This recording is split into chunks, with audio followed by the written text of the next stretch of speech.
আসসালামু আলাইকুম। তসবিহ দানা যেটা হচ্ছে যে মুরব্বী টাইপের যেই লোকেরা আছে তারা হচ্ছে যে সালাত শেষে কিংবা হচ্ছে জিকির করার ক্ষেত্রে তসবিহ দানা ব্যবহার করে কিংবা বিভিন্ন ইট পাক্কেল দিয়ে গণনা করে, এটাকে বলা হয় তসবিহ দানা।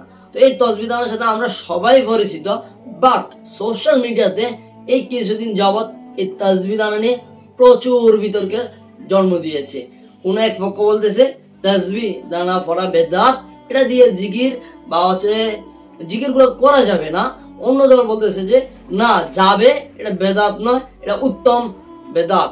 তো এটা নিয়ে আমরা দেখেছি দুইজন বক্তা বা হচ্ছে দুইজন আলেম তারা ডিবেট কিংবা বিতর্কের একটা হচ্ছে আয়োজন করো, পরবর্তীতে বিতর্কটি করেনি বা হয়নি। তার একটা ছোট অংশ দেখবো কি জন্য বিতর্ক জন্ম দিয়েছে আর কেনই বা তসবিহ দানা ছিটে দিয়েছেন আলে হাদিসের বক্তা। তো চলুন ছোট্ট একটি ক্লিপ দেখে আসি। এই রকম তসবিহ দানা এইটা এইভাবে ছিঁড়ে পায়ের নিচে নেবেন কেন? এইটার মাধ্যমে মুহাম্মদ সাল্লাল্লাহু আলাইহি সাল্লামকে অপমান করা হয়। আচ্ছা, তো আমরা ভিডিওটা দেখলাম। তো এবার আমি হচ্ছে মূল পয়েন্টে আসি, কথা বাড়াবো না ইনশাআল্লাহ। যে তসবিহ দানা দিয়ে আপনি গণনা করবেন, আল্লাহ রাসূল সাল্লাল্লাহু আলাইহি ওয়াসাল্লাম থেকে যদি আপনি একটা হাদিস প্রমাণ করে দেখাতে পারেন যে আল্লাহ রাসূল সাল্লাল্লাহু আলাইহি ওয়াসাল্লাম বলে গিয়েছেন তোমরা সালাত শেষে তসবিহ গণনা করো তসবিহ দানা দিয়ে, এমন কোনো প্রমাণ কুরআন কিংবা হাদিস কোথাও নেই। বরঞ্চ এটা যুগশ্রেষ্ঠ আলেমরা বলে দিয়ে গেছেন এটা বেদাত।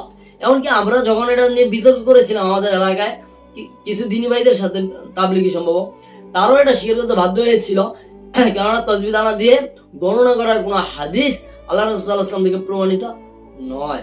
অতএব যেটা নয় সেটাই বেদাত, করা যাবে না।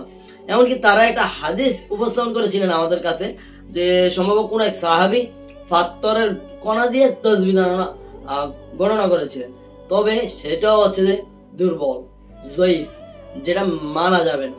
হ্যাঁ, তো মেইন টপিকের কথা হচ্ছে যে এতটুকুই।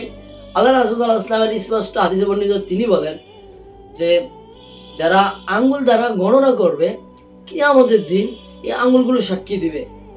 হাদিসটি স্পষ্ট সহিহ হাদিস দ্বারা প্রমাণিত। আল্লাহ রাসূল সাল্লাল্লাহু আলাইহি ওয়াসাল্লাম বলেন যে যারা আঙ্গুল দ্বারা তাসবিহ গণনা করবে তাদের এই আঙ্গুলগুলো কিয়ামতের দিন সাক্ষী দিবে। কিংবা আমরা তো সবাই জানি যে আমাদের অঙ্গ প্রত্যঙ্গগুলো কিয়ামতের দিন সাক্ষী দিবে। অতএব এই বিষয়ে বিতর্ক কিসের? সংক্ষিপ্ত একটা মাসালা, সংক্ষিপ্ত একটা আমল, এটা নিয়ে আমরা কত বিশাল করে ফেলেছি, যেমন যুদ্ধ করতে হবে, বিষয়টা এমনই। যাই হোক, সর্বোপরি কথা হচ্ছে যে এসব নিয়ে বিতর্ক করা যাবে না, কেননা সংক্ষিপ্ত বিষয়, সহজ বিষয়, যেটা হচ্ছে যে আঙ্গুল দ্বারাই করতে হবে, এটা নিয়ে বিতর্ক আবার কিসের? অতএব আল্লাহ রাসূল সাল্লাল্লাহু আলাইহি ওয়াসাল্লাম যেহেতু স্পষ্ট আজ বলে দিয়ে গেছেন আঙ্গুল দ্বারা গণনা করতে হবে, অতএব আঙ্গুল দ্বারাই গণনা করতে হবে।